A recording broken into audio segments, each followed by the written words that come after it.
Privacy is my fortress. I'm not unfriendly. I nod to neighbors, show up at the occasional block party, and haul my trash bins out on schedule. But my home in Cedar Grove Estates is my sanctuary, a shield against the world's noise. When I bought this place last year, I braced for the usual HOA rules. Mow your lawn, stick to approved paint shades. What I didn't expect was Evelyn Harper, the HOA president, dubbed the overseer by whispering neighbors and her obsessive mission to pry into every corner of my life. Her reign of terror turned a quiet suburb into a battleground and her downfall.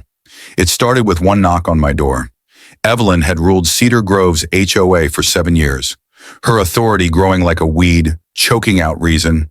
In her mid-50s, she sported a flawless auburn bob that defied weather and a wardrobe of crisp blazers and gold necklaces she'd grip when railing about community standards.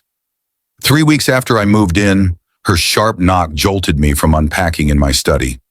There she stood on my porch, clipboard poised, her smile as warm as a winter wind. "Good afternoon," she said, her voice laced with artificial sweetness. "I'm Evelyn Harper, HOA president.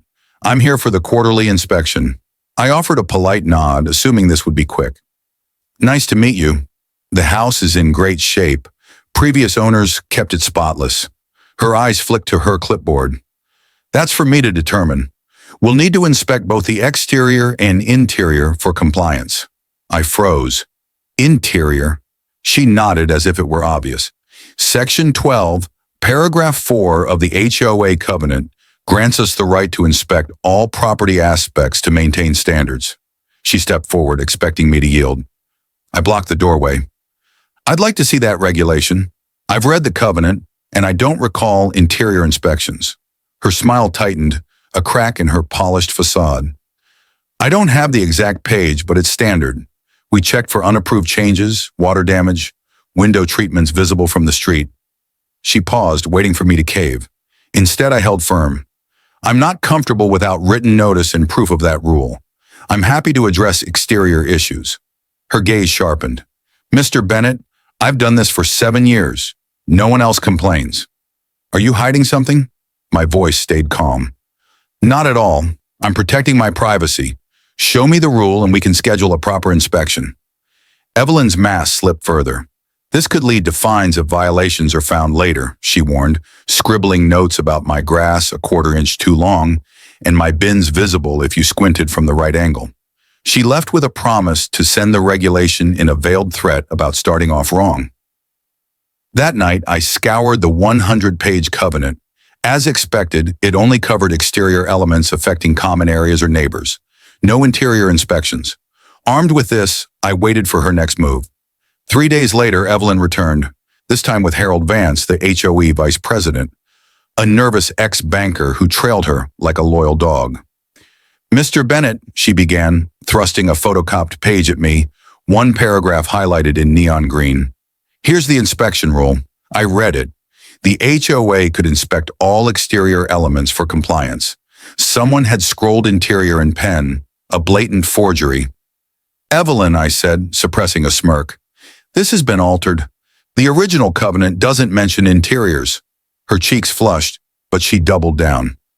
"That's a clarification from our last board meeting. The intent always included interiors." I shook my head. "Intent isn't law. Amendments need a 2/3 homeowner vote per Section 3. This doesn't authorize interior access," Harold piped up, his voice shaky. "Son, Evelyn's kept our property values top tier for years. A little cooperation won't hurt." I met his gaze. "I'll cooperate with legitimate rules, but not fabricated ones." Evelyn's eyes blazed. "The board will review your non-compliance at our next meeting. Expect a formal notice."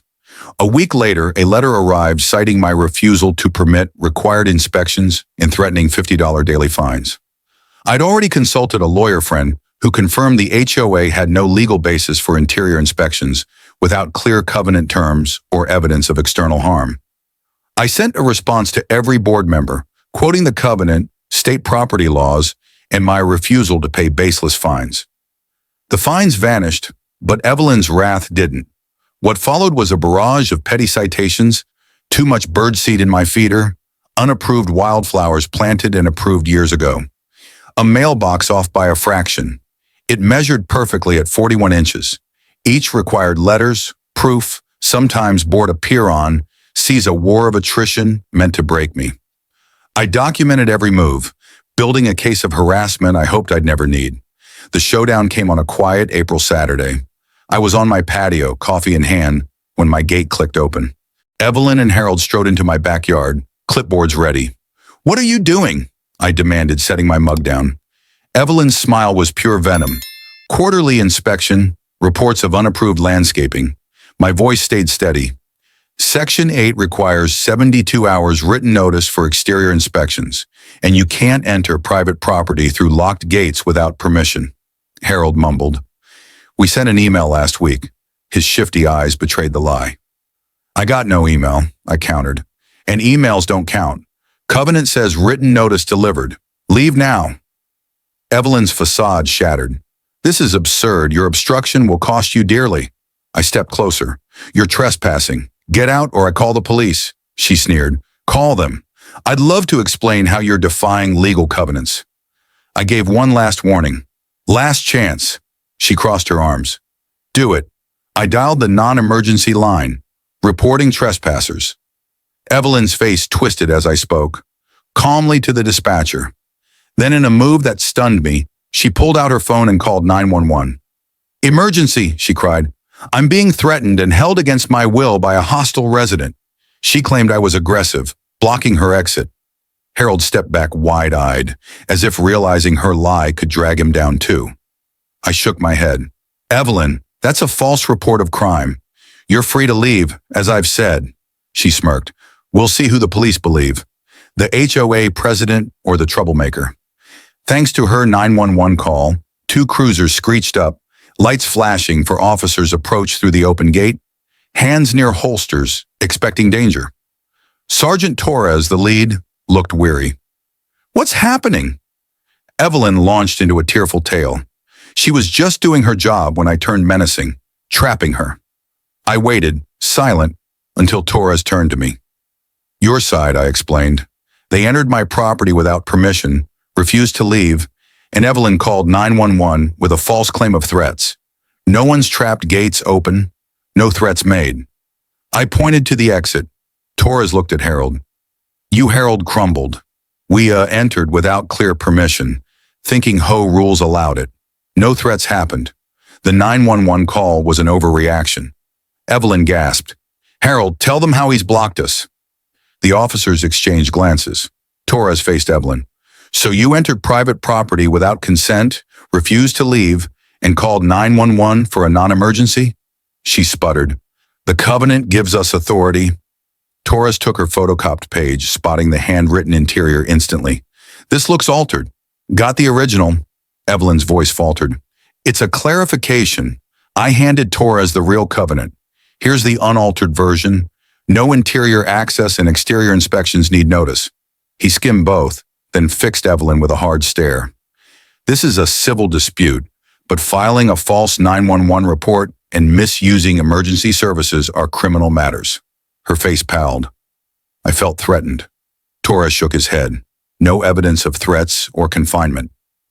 You've tied up emergency resources for nothing." He ordered them to leave, warning of trespassing charges if they stayed. "Ms. Harper will document this, and the DA will decide on false reporting charges." Evelyn clutched her clipboard like a lifeline, speechless. Harold was already at the gate, eager to escape. I added, "The board will get this police report, including your trespassing, false report, and doctor document." Under the officer's gaze, they slumped to the sidewalk. Torres lingered, taking my statement. HOA disputes are common, but 911 over inspections. That's new. Ever thought of running for the board? I laughed. Maybe. As the cruisers left, neighbors peeked out, drawn by the drama. Evelyn stood across the street, her humiliation public, her power unraveling. 3 days later, a letter arrived from the HOA Bourdon's signature absent. She'd been suspended pending an investigation into improper enforcement and misrepresentation of authority. It apologized for the incident and invited me to a meeting on transparency reforms. I smiled at the irony. Evelyn wanted inside my home. But her overreach opened the door to her own downfall. Cedar Grove was waking up, and the reign of the overseer was crumbling. If you faced an HOA tyrant, drop your story below. Sometimes standing your ground is the spark that topples an empire.